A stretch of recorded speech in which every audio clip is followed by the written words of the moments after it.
सुपौल भारत के पड़ोसी देश नेपाल से बॉर्डर शेयर करने वाला एक जिला जो कि बिहार का एक बेहद प्रसिद्ध जिला है। इसकी स्थापना 14 मार्च 1991 को हुई थी। सहरसा जिले से कटकर यह जिला बना जो आज बिहार के 38 जिलों में से एक है। सुपौल जिला वैदिक काल से ही मिथिलांचल का हिस्सा रहा है। महाभारत में इस क्षेत्र को मत्स्य क्षेत्र के रूप में संदर्भित किया गया है। दुनिया की दो सबसे पुरानी लोकतंत्र अर्थात अंगूटारन और अपाड निगम बौद्ध युग में इसी जगह अपने अस्तित्व में आई थी। प्रसिद्ध ऐतिहासिक और धार्मिक स्थान से सजा यह शहर आज देश के उन 250 सबसे पिछड़े जिलों में शामिल है जिसे पिछड़ा क्षेत्र अनुदान निधि कार्यक्रम के तहत धन प्राप्त हो रहा है। सुपौल मिथिला क्षेत्र का हिस्सा है। सुपौल जिले में एक विद्यालय है जिसकी स्थापना 1898 में दरभंगा महाराज ने अंग्रेजों के साथ मिलकर की थी। दरभंगा महाराज ने इस विद्यालय के लिए जमीन का अनुदान किया था। उस समय आईसीएस ऑफिसर एच.सी. विलियम्स जो आज के समकालीन आईएएस ऑफिसर होते हैं, उन्हीं के नाम पर विलियम्स हाई स्कूल का नाम रखा गया। देश को अंग्रेजों की गुलामी से मुक्त कराने में सुपौल के लालों ने भी बढ़ चढ़कर हिस्सा लिया। महज 16 वर्ष की उम्र में जगतपुर गांव के कुशेश्वर मलिक आजादी के दीवाने हो गए थे। कुशेश्वर मलिक का जन्म 1926 में जगतपुर में हुआ था। छोटे उम्र में ही माता पिता का देहांत हो जाने के कारण उनका बचपन बेहद कठिनाई में बीता।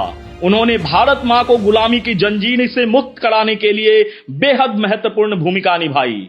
अगस्त 1942 में जब गांधी जी ने भारत छोड़ो आंदोलन की शुरुआत की, उस समय वो गणपतगंज हाई स्कूल में मैट्रिक की पढ़ाई कर रहे थे।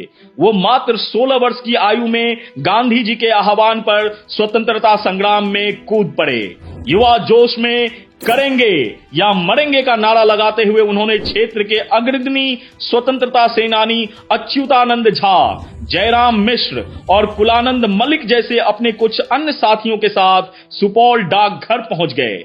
वे वहां मौजूद लोगों को अंग्रेजी हुकूमत के खिलाफ भड़काकर स्वतंत्रता आंदोलन में शामिल होने के लिए प्रेरित कर रहे थे। इसके बाद वहां मौजूद भीड़ के साथ डाकघर के अंग्रेज पृष्ठपोषक अधिकारी के समक्ष विरोध प्रदर्शन किया। मलिक अपने क्रांतिकारी साथियों के साथ वहां तोड़फोड़ कर रहे थे। उन्होंने डाकघर में सरकारी दस्तावेज को तहस नहस कर दिया। इसके बाद अंग्रेजी सिपाही उनके पीछे लग गए, लेकिन वह अपने दो अन्य क्रांतिकारी साथियों के साथ फरहा घाट के जंगल में छुप गए। 3 दिनों तक बिना कुछ खाए जंगल में भटकते रहने के बाद जब वे और उनके साथी फरहा जंगल से निकलने का प्रयास कर रहे थे, तभी पुलिस ने उन्हें और उनके दोनों साथियों को गिरफ्तार कर लिया। अगले दिन वहां के स्थानीय समाचार पत्रों में छपा कि जंगल के 3 शेर पकड़े गए। गिरफ्तारी के बाद कुशेश्वर मलिक को बक्सर ले जाया गया। उनके ऊपर देशद्रोह का और राष्ट्रीय संपत्ति को नुकसान पहुंचाने का आरोप लगाकर भागलपुर सेंट्रल जेल भेज दिया गया। लगभग 3 वर्षों तक जेल में रहने के बाद 1945 में उन्हें जेल से रिहा किया गया।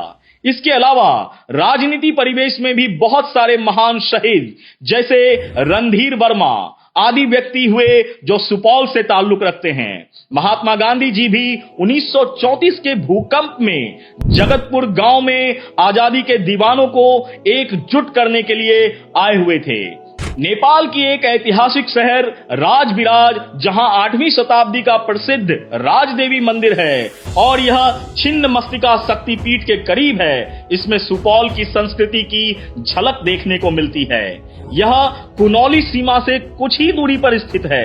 सुपौल में स्थित विष्णु मंदिर दक्षिण भारतीय वास्तुकला पर आधारित है, जो भगवान विष्णु को समर्पित मंदिर है।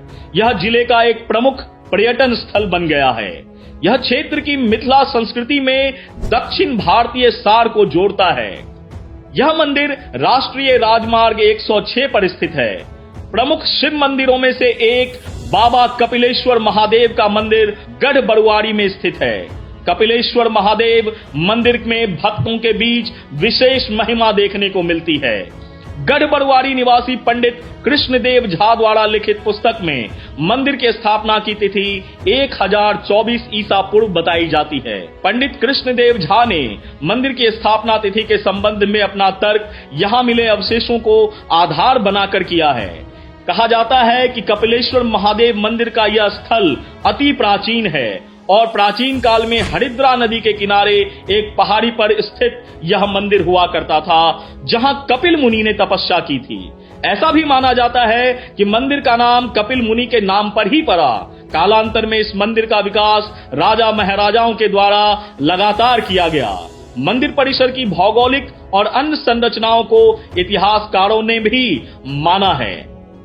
इसके अलावा प्रसिद्ध ऐतिहासिक और धार्मिक स्थान दुर्गा स्थान परसरमा सुपौल जिले में स्थित है। यह जिला मुख्यालय से 10 किलोमीटर की दूरी पर स्थित है। बिहार के लगभग हर जिले की तरह इस जिले का भी प्रमुख व्यवसाय कृषि माना गया है तथा धान इस क्षेत्र की प्रमुख फसल है। पूरे बिहार राज्य का शोक मानी जाने वाली नदी कोसी जिले से होकर बहती है और तिलयुगा, छैमरा, काली, तिलावे, भेंगा, मिर्चैया, सुरसर इसकी सहायक नदियां हैं। जिले की मिट्टी का प्रकार कहीं अम्लीय है तो कहीं क्षारीय। सुपौल शहर जिले का प्रशासनिक मुख्यालय भी है। यह जिला उत्तर में नेपाल, दक्षिण में सहरसा, पूरब में अररिया और पश्चिम में मधुबनी जिले से घिरा हुआ है। सुपौल के जो कुछ प्रमुख दार्शनिक स्थल हैं, उनमें से हैं हनुमान मंदिर, विष्णु मंदिर और यहाँ की कोसी नदी, वो भी देखने लायक है। भारतीय सिनेमा के सबसे बड़े गायकों में से एक पद्मश्री उदित नारायण झा यहीं से ताल्लुक रखते हैं और उन्हें कौन नहीं जानता।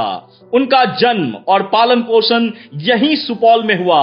वहीं लोक गायिका शारदा सिन्हा के छठ पर्व के संगीत युवा से लेकर बूढ़े बुजुर्ग हर वर्ग के लोगों के दिलों पर राज करती है, जिसको ना सिर्फ भारत या बिहार बल्कि हर वो जगह जहां छठ पर्व मनाया जाता है इनके संगीत के बिना अधूरी है। इसके अलावा यहाँ के कुछ प्रमुख जाने माने लोगों में मैथिली संगीत एवं बॉलीवुड गायिका प्रिया मल्लिक, राजकुमार सिंह जो कि पूर्व में भारतीय नौकरशाह रहे और भारत सरकार में वर्तमान राज्य मंत्री हैं, सैयद शाहनवाज हुसैन जो वर्तमान में भारतीय जनता पार्टी के राष्ट्रीय प्रवक्ता और पूर्व कैबिनेट मंत्री हैं, गोविंद कुमार सिंह जो बॉलीवुड के जाने माने फैशन डिजाइनर हैं, दिलेश्वर कामत जो एक भारतीय राजनीतिज्ञ हैं और बिहार के सुपौल लोकसभा क्षेत्र से हैं जो 17वीं लोकसभा में सांसद भी हैं। ऐसे लोग काफी प्रमुखता से इस क्षेत्र में अपना वर्चस्व कायम रखते हैं। ऐसे ही और एक नए जिले की कहानी के साथ आपके सामने फिर से उपस्थित होगा मैं बिहार हूं।